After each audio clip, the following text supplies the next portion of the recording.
This bill be now read a second time, and I call the honourable member for Ryan. Thank you, Mr Deputy Speaker. Previously, when I spoke on the Counter-Terrorism Legislation Amendment Bill, I began by noting that in an ideal world, nobody wanted the bill. It was a difficult but, regrettably, a necessary bill to strengthen Australia's ability to intercept and respond to the threat of global terrorism reaching Australian soil. Mr Deputy Speaker, this is another bill that would not be necessary in an ideal world. But unfortunately, we do not live in an ideal world. We live in a world in which paedophile rings use the internet to share images of child exploitation and abuse. A world in which traffickers use anonymously obtained SIM cards to coordinate international drug smuggling networks.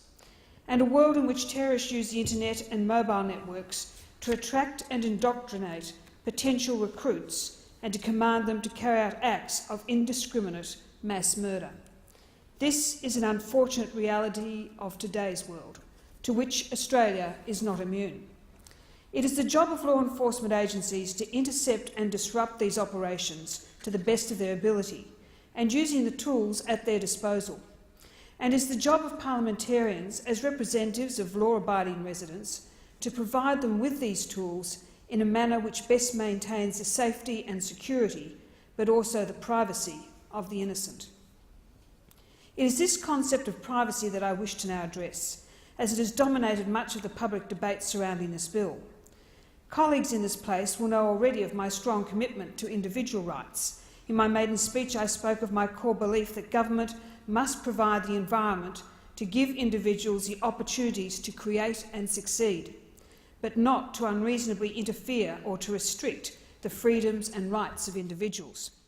Critics of this bill may argue that it is unreasonably restrictive on these individual rights and freedoms.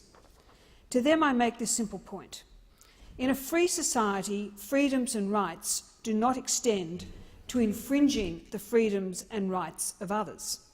They do not extend to misusing the internet to defraud the elderly, to abuse children, to orchestrate terrorist attacks in public places. Most reasonable people accept that there need to be limits on freedoms. We therefore do not object to law enforcement agencies obtaining warrants to conduct surveillance, access email accounts and obtain phone records of individuals reasonably suspected of engaging in criminal activity. What many people do not understand, and what the public debate about data retention has largely ignored, is that changing technology has made data retention for the purposes of criminal investigation more difficult, not easier. It may seem counterintuitive for this to be the case, but I will explain with two examples. In decades past, phone calls were point-to-point from fixed phone lines with fixed phone numbers for which extensive records were kept for billing purposes. In criminal investigations, authorities were able to easily access these records with a warrant in order to pursue suspected criminality. Now, with the widespread use of mobile phones and increasingly the use of disposable prepaid SIM cards purchased anonymously and changed frequently, authorities are finding it more difficult to use phone records to identify and track suspected criminals. There is evidence that organised crime networks are routinely using this tactic to avoid detection. Similarly, in recent years, the growth in the number of internet users and the range of devices with which the internet can be accessed has accelerated the use of static rather than fixed IP addresses. What this means is that IP addresses are constantly changing user and it is increasingly difficult to identify a user purely by their IP address. Law enforcement agencies must therefore rely on the records of internet service providers to know who was using a particular IP address at the particular time it was associated with a suspected criminal act. Mr Deputy Speaker, there are many real-life examples of instances in which data retained by service providers has been used to disrupt networks of individuals engaging in serious sexual, financial, drug-related or violent crime. However, there is perhaps no more compelling case for mandating data retention than that identified in a recent Europol investigation into child exploitation. The investigation uncovered a vast network of online information shared by hundreds of users across several countries. Investigators uncovered evidence of up to 371 suspects believed to be in the UK and 377 suspects in Germany. Of the 371 suspects in the UK, authorities were able to positively identify 240 of them, leading to 121 arrests and convictions. In Germany, however, only 7 of the 377 suspects were able to be identified and none able to be arrested or convicted. Not one. The difference? In the UK, investigators were able to use metadata to identify many of the suspects, whereas in Germany there is no data retention scheme in place. Dozens, if not hundreds, of perpetrators in Germany were able to evade arrest and conviction for child exploitation due to a lack of retained data. This is where the need for this bill arises. In the past, records of phone and internet connections were kept for many years. Now, due to changes in billing practices and advancing technology, telecommunication companies are no longer seeing a business need to retain the information. Many are making a rational and legitimate business decision to no longer retain this information or to do so for a shorter period of time. At the same time, there remains compelling law enforcement reasons for the information to be retained. This bill strikes a balance between these competing business and law enforcement imperatives to require the retention of data for a period of 2 years. Residents in my electorate of Ryan have taken a keen interest in this bill. That is understandable, as many residents of Ryan work in professional or knowledge jobs for which use of the internet and mobile technology is a daily part of their work, as well as their social lives.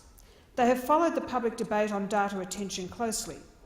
Unfortunately, there has been a debate in which a genuine discussion about the evolving challenges of modern law enforcement has been obscured by a misunderstanding of the scope of the bill. In a sense, that is understandable, as until recently the concept of metadata will have been foreign to many.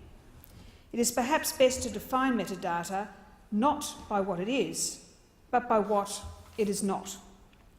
Metadata is not the substance of a communication, so it is not the subject line or indeed content of an email, nor is it what has been said in a telephone conversation. It is not web browsing history. It is not private social media posts. Metadata is merely information about a communication. So in the case of phone calls, it may include the time of the call, length of the call, and the phone number called. And for an email, it may include the recipient email address and the time the email was sent. It is the conflation of metadata and content that has led to confusion about the scope of the bill. So I want to be absolutely clear. Access to the content of communications by law enforcement agencies has previously and will continue to require a warrant. What this bill will ensure is that records of minimal details of time, length and recipient of communications are kept by providers for a 2-year period in case they are required for the purposes of a criminal investigation. Nevertheless, it is prudent for legislation that broaches issues of privacy to be subject to thorough public scrutiny. I note that this bill has been subject to an inquiry by the Parliamentary Joint Committee on Intelligence and Security. The committee has released a unanimous, bipartisan report that makes 39 recommendations. Most importantly, the committee recommends that this bill be supported. And, Mr Deputy Speaker, all 39 recommendations are supported by the government. Mr Deputy Speaker, I now speak to several of the recommendations as they address many of the contentions that have been raised about the scope of the bill. I will start with recommendation 2, which recommends that the proposed data set be included in the primary legislation. This will ensure that it is absolutely clear in the legislation as to the data that is required to be retained by service providers. Recommendation 5 is that the bill be amended to make clear that service providers are not required to collect and retain customer passwords, PINs or other like information. It is sensible and appropriate that retention of this information be specifically excluded, and the government has agreed to amend the explanatory memorandum accordingly.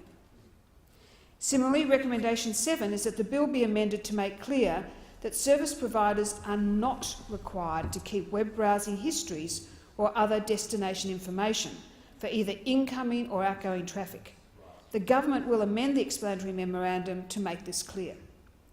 In recognition that there will be some cost to service providers in implementing data retention obligations, Recommendation 16 is that the government make a substantial contribution to the upfront capital costs of implementation. It also recommends, and I paraphrase, that in doing so government appropriately balances the varying services, business models, sizes and financial positions of industry participants. In response, the government has reiterated its commitment to make a reasonable contribution to upfront capital expenditure required to implement data retention obligations. It will do so in a considered way, taking into account the wide range of participants in the telecommunications industry. Importantly, Mr Deputy Speaker, Recommendations 17 and 21 suggest clarification specific listing of agencies that can obtain warrants and access telecommunications data in the Telecommunications, Interception and Access Act 1979. They also recommend that the Attorney-General retain the power to list additional agencies for a time-limited period in emergency circumstances. These recommendations have set clear boundaries around who can seek access to retained data and are supported by government. It is worth noting at this point that the effect of the bill will be to substantially reduce the number of agencies who are able to access telecommunications data from around 80 to 20. Recommendation 24 is that the bill be amended to make clear that individuals have the right to access their personal telecommunications data retained by a service provider under the Data Retention Scheme under provisions similar to that already existing under the Privacy Act 1988. Mr Deputy Speaker, access by individuals to their own information is an important safeguard in a free and fair society, and the government has amended the bill to cross-reference existing mechanisms under the Privacy Act 1988. Recommendation 26 addresses the issue of press freedom and protection of journalist sources. The committee considers that this matter requires further consideration in a separate review to report back in 3 months. This has been agreed to by the government. Recommendation 27 proposes further committee and Commonwealth Ombudsman oversight of instances in which authorisations are made for the purpose of determining the identity of a journalist source. This is also supported, and the Office of the Commonwealth Ombudsman will be resourced accordingly. Mr Deputy Speaker, in the time left, I just want to touch on a few of the committee's recommendations. As a whole, they are considered, sensible and appropriate. I commend all committee members, and particularly the member for Wannon as chairman and the member for Holt as deputy chair, for their bipartisan and constructive contributions in what is a very sensitive area of policy. The full set of recommendations and government responses are publicly available, and I encourage all members in this place, and indeed any listeners or followers of this debate, to read them in their entirety. The end product of this process is a bill that is a fair and proportionate legislative response to a worrying and growing gap in the knowledge available to law enforcement agencies. A gap in knowledge that we know is currently and will increasingly be exploited by a small minority in our society to commit serious crimes to the detriment of the rest of us. Mr Deputy Speaker, I am confident that this bill returns to law enforcement agencies some of the tools they need to continue to protect the safety and well-being of all Australians. I commend this bill to the House. I thank the honourable member for Ryan.